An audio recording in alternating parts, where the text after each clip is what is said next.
Welcome back to spiciest world. இன்னைக்கு நம்ம chilli chicken gravy செய்ய போகிறோம். வாங்க வீடியோக்குள்ளே போகலாம். மஞ்சத்தூள் 1/2 டீஸ்பூன், மிளகாய் தூள் காரத்துக்கு ஏற்ற மாதிரி போட்டுக்கலாம். நான் 3/4 டீஸ்பூன் போட்டிருக்கேன். மல்லித்தூள் 1 teaspoon, garam masala 1/2 teaspoon, chicken masala 1/2 teaspoon, எண்ணெய் 1 டீஸ்பூன், உப்பு தேவையான அளவு, அப்புறம் கார்ன்ஸ்டார்ச் மிக்ஸ் பண்ணிக்கலாம். நல்லா இந்த மாதிரி வந்தோடனே இது செஞ்சதுக்கப்புறம் நம்ம சிக்கன் எடுத்துக்கலாம். இந்த சிக்கனை நான் மஞ்சளும் உப்பும் போட்டு கிளறி வச்சுருக்கேன். இப்போ அந்த மசாலாக்குள்ளே ஆட் பண்ணி நல்லா மிக்ஸ் பண்ணிக்கலாம். மசாலாலாம் எல்லா சிக்கன்லேயும் ஒட்டுற மாதிரி நல்லா மிக்ஸ் பண்ணிவிட்டு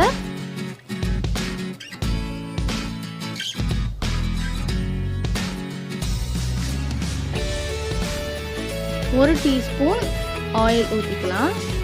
நான் தேங்காய் எண்ணெய் தான் யூஸ் பண்ணியிருக்கேன். இதை 1 மணி நேரம் ஃப்ரிட்ஜில் வச்சு எடுத்துக்கலாம். இதை நான் 1 மணி நேரம் ஃப்ரிட்ஜில் வச்சு எடுத்துட்டேன். இப்போ ஒரு பேனில் எண்ணெய் ஊற்றிட்டு இதை சிக்கன் நம்ம எடுத்து வச்சுக்கோங்க, அதை நல்லா ஃப்ரை பண்ணி எடுத்துக்கோங்க.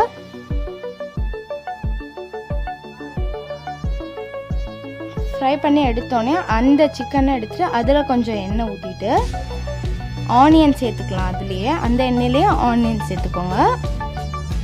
சேர்த்து நல்லா மிக்ஸ் பண்ணணும்.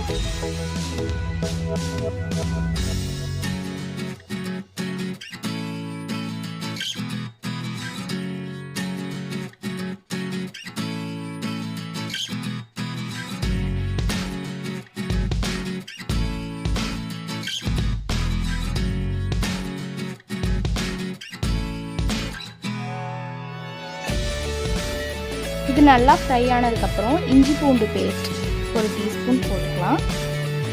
இஞ்சி பூண்டோட பச்சை வாசம் போகிற வரைக்கும் நல்லா வதக்கிக்கோங்க. வதக்கிட்டு 1 சாப்டு டொமேட்டோ ஆட் பண்ணிக்கிறேன். ஆட் பண்ணிட்டு நல்லா சாட் பண்ணிக்கோங்க. ரெட் சில்லி பவுடர் 1/2 டீஸ்பூன், மல்லித்தூள் 1 டீஸ்பூன், கரம் மசாலா 1/2 டீஸ்பூன், உப்பு தேவையான அளவு போட்டு நல்லா சாட் பண்ணிக்கோங்க.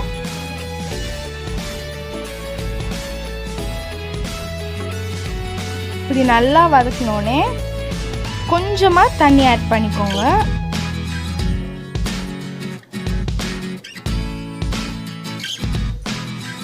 Black pepper powder 1/2 teaspoon. நம்ம வறுத்து வச்சிருக்க சில்லியை கிரேவியில் ஆட் பண்ணிக்கலாம்.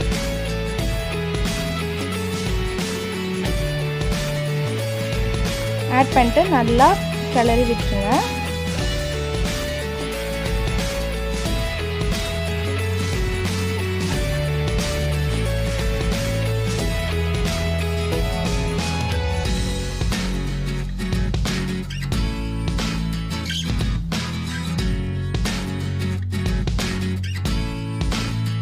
இந்த ஸ்டேஜில் ஸ்டவ் ஆஃப் பண்ணிவிட்டு சர்வ் பண்ணி ஆரம்பிக்கலாம். நீங்கள் பரோட்டா, நான், குஷ்கா அந்த மாதிரி நிறையா ரெசிபீஸ்க்கு கிரேவியாக தொட்டுக்கலாம்.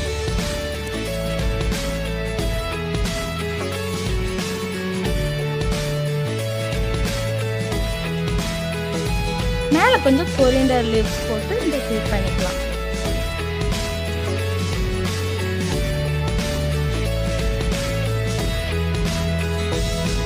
இந்த ரெசிபியை கண்டிப்பாக நீங்கள் வீட்டில் ட்ரை பண்ணி பாருங்கள்.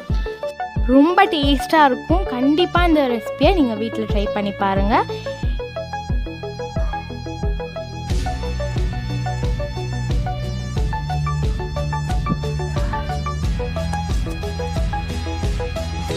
இந்த வீடியோ உங்களுக்கு பிடிச்சிச்சுன்னா லைக் பண்ணுங்கள், ஷேர் பண்ணுங்கள், கமெண்ட் பண்ணுங்கள்.